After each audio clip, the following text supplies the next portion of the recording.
সংসার চালাতে বা আকস্মিক কোনো সংকটে অনেকেই নিজের জমানো স্বর্ণালংকার বিক্রি করতে বাধ্য হন।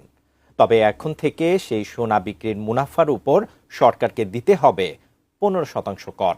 সম্প্রতি এমনই নিয়ম করেছে জাতীয় রাজস্ব বোর্ড। এ নিয়ে আরও বিস্তারিত জানাচ্ছেন মেহেদী হাসান। কর আইনের ফাঁকফোকরের বন্ধে এবার ব্যক্তি মালিকানাধীন মূল্যবান ধাতুকে ক্যাপিটাল অ্যাসেট বা মূলধনী সম্পদের আওতায় নিয়ে এসেছে সরকার। অর্থ আইনের নতুন সংশোধনী অনুযায়ী ব্যক্তিগতভাবে মালিকানাধীন সোনা, রূপা বা হীরা বিক্রি করে কেউ যদি মুনাফা অর্জন করেন তাহলে সেই মুনাফাকে এখন থেকে করযোগ্য আয় হিসেবে ধরা হবে।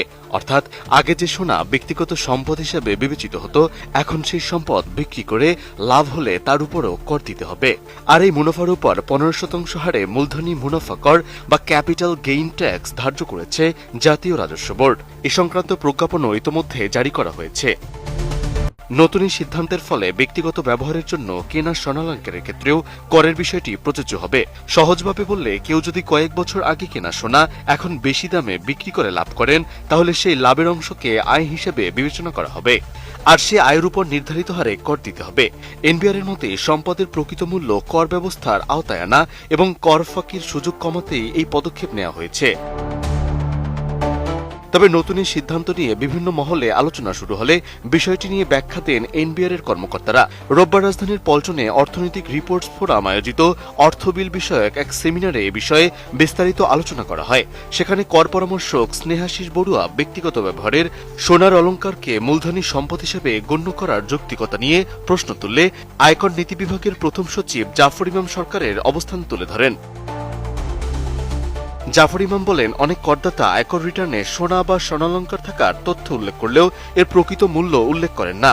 ফলে সম্পদের সঠিক হিসাব পাওয়া কঠিন হয়ে পড়ে। একই সঙ্গে এতে কর ফাঁকির সুযোগ তৈরি হয়।